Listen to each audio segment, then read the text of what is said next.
So he's got, this isn't necessarily a fast expansion. This is kind of a, I don't know, a slower paced fast expansion. I don't know, he got that expansion going before he started teching to Tier 2. So he got more Tier 1 units to try to support this route, and now he's got an expansion going at his natural, and he's also got an expansion started up at the north expansion spot. However, that's going to be, that was obviously scouted out by these, by Insomnia's scout farms that he's got over there, I believe. So Insomnia's on his way over there right now to try to stop it, blah, blah, blah. Shoutcasting is crazy, man. I really should be a shoutcaster, huh? It sounds a lot more fun, but I think my voice would get worn out too easily unless I practiced it a lot more. So what's interesting here is the human armies all the way on the other side of the base. This makes it, or on the other side of the map, this is a really good time for the Night Elf to hit that natural expansion, because that's either going to force the human player to town portal back and abandon his harassment here, or it's going to allow the United player a lot of time right now to be able to creep this middle camp unhindered. Again, we're looking for a high level, one high level hero, and it's either Warden or Demon Hunter. In this case, we're going to see the Demon Hunter for reasons I stated earlier. Clearing out the middle camp on Lost Temple is absolutely crucial. And you know what? Human players aren't generally they won't do it so early. So other races have an advantage there, because while that human player is trying to kind of secure an economic advantage by making fast expansions and trying to make little hits and distract you. You can creep this middle camp and easily get a level off it, and usually some good items. In this case, we got a Scroll of the Beast, which is nice, although he is going to be getting bears later, I believe, for Roar, but that's basically Roar Scroll, obviously. So let's see what happened here. That tower, I guess that top expansion did go down, so it was basically a trade. You can get that expansion, I'll give up that expansion at the top, but I was able to creep the middle. And now I'm going to go run your base and force you to come back. Really good timing. Again, lots of hunts. Are we at 10 hunts again, just like last game? 1, 2, 3, 4, 5, 6, 7, 8. Okay, 8 hunts. 8, 9 hunts maybe? I don't know. 8 hunts it looks like. His army count's a little off. Maybe he didn't want to make that last few hunts because he made extra wisps for the expansions. That's possible.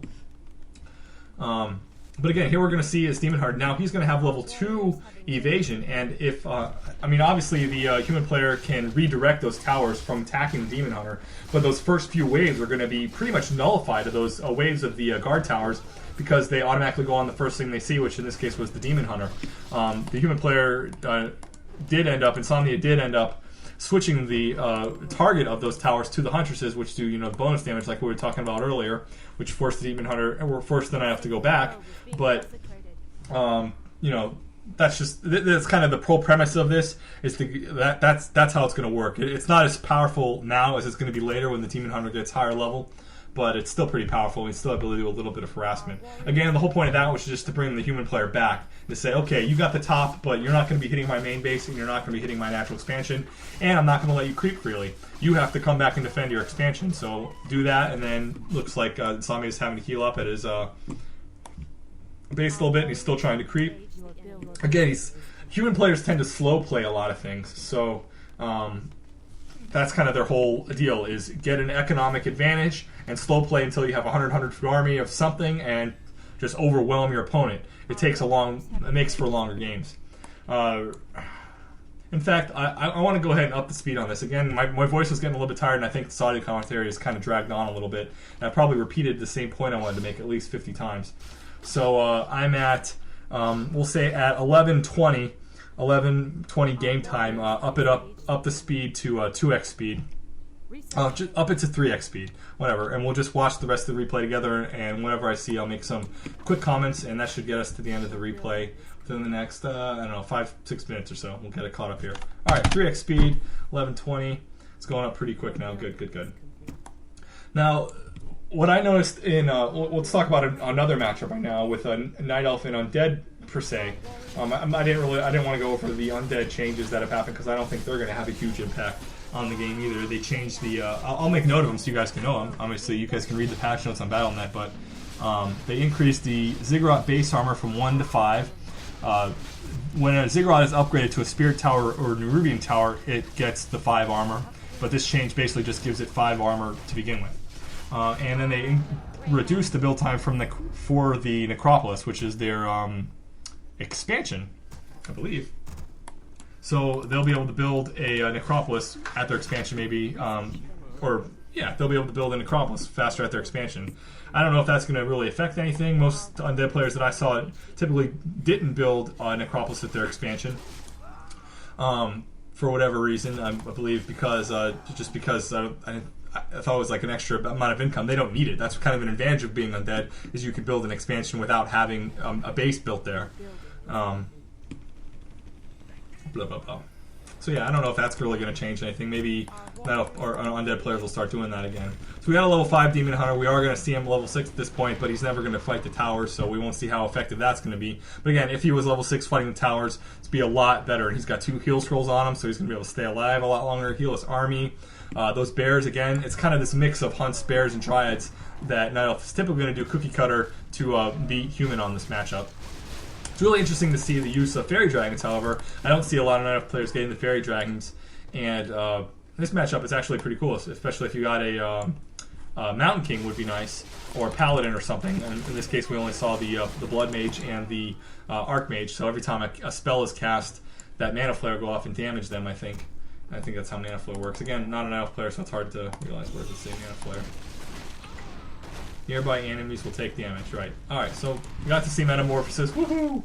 That's always the biggest, a plus of watching a Night Elf game, is when you get to see the Demon Hunter evolve into his Metamorphosis form, and he basically becomes, it's really hard to kill a metamorphosized Demon Hunter.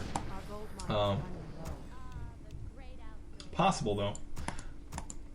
Notice once he got level 6 on his Demon Hunter, he timed it pretty perfect to get his Keeper of the Grove out there, and he got a Orb of Venom, which we talked about the changes to Orb of Venom coming on that. Again, even in this matchup, I don't think having a nerfed Orb of Venom would have had a big influence on this game.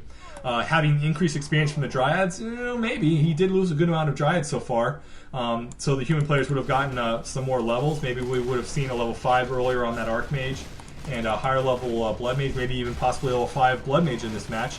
Would that have changed the game outcome that much? I don't really think so. A high level Demon Hunter is a lot more effective than a high level Archmage, or a lot more of a threat than a high level Archmage and Blood Mage. So no, I don't think we would have seen it. If that was maybe Mountain King, yeah, possibly. Mountain Kings are they get a lot more powerful as they get higher levels. So yeah, we would have that with the patch. If this game would have been played, I don't think we would have seen anything with the towers. We would have probably seen something with the Night Elf.